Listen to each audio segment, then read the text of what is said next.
Tonight we continue our series on the climate roadmap for Needham. While most people approve of using more green energy sources, there is still the concern of the price tag of such endeavors.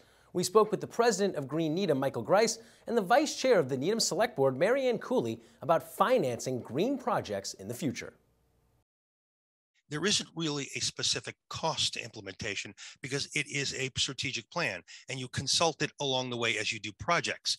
So when you do a project or you're thinking about what you want to accomplish, the plan helps you say, oh, this would advance our goals. Well, what's the cost to implement it? How much is it going to save?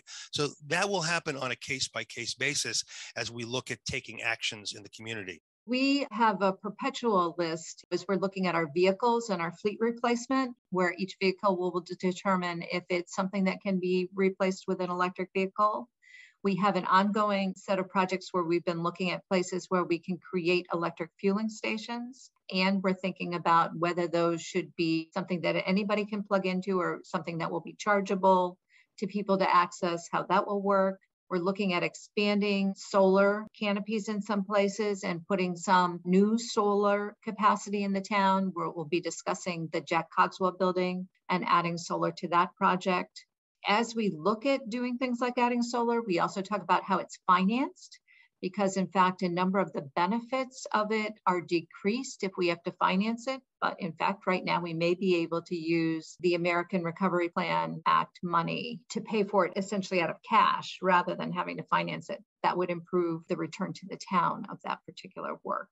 Several years ago, Needham converted all its streetlights to LEDs. The LEDs are better quality light. They have far less maintenance. So that saves money, not just after you put them in, but for years to come. You can go through all of the things that we might be doing as a community, and you can make that same argument. As we think about this going forward for the community, we'd certainly love people to join us, keeping track of what we're doing and supporting this as they talk to family, friends, and as they talk to elected officials, town meeting members, select board members, that they're thinking about this too, and that it's important for all of us as we move forward, because it's not just about the climate, it's all about our quality of life and what our community is going to look like. So we certainly encourage people to reach out to us, and if they're interested in getting involved in this or any other projects, we would love to hear from them.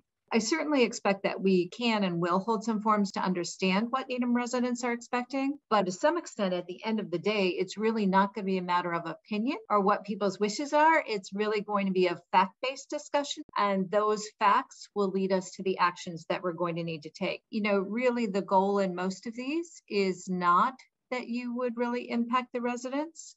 And certainly we're not at this point describing something that would require an increase in taxes to finance it. So we'll be trying to understand what the projects are and understand where they would fit within the town's budget.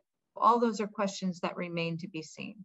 This is something that we will work on over the course of the next year to 2 years, because I do think there's a fair amount of data that needs to be collected. We've been talking with the town manager about the need to have somebody who's a sustainability coordinator for the town. That will take discussion with the finance committee, with town meeting. We're going to approve another staffing role. But what we've seen is that other towns have been successful in gaining grants and helping to organize the work with having such a role. So it seems like it's a significant piece of the work.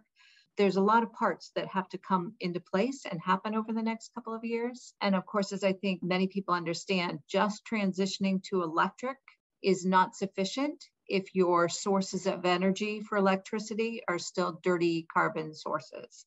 So ultimately getting sources of electricity for the town that are green sources of energy that will lower our carbon footprint there is also critical. So there's a lot of different aspects that we'll be working on and engaging on to figure out how to put this puzzle together for the town to meet commitments and be in keeping with the state guidelines or to exceed those guidelines going forward.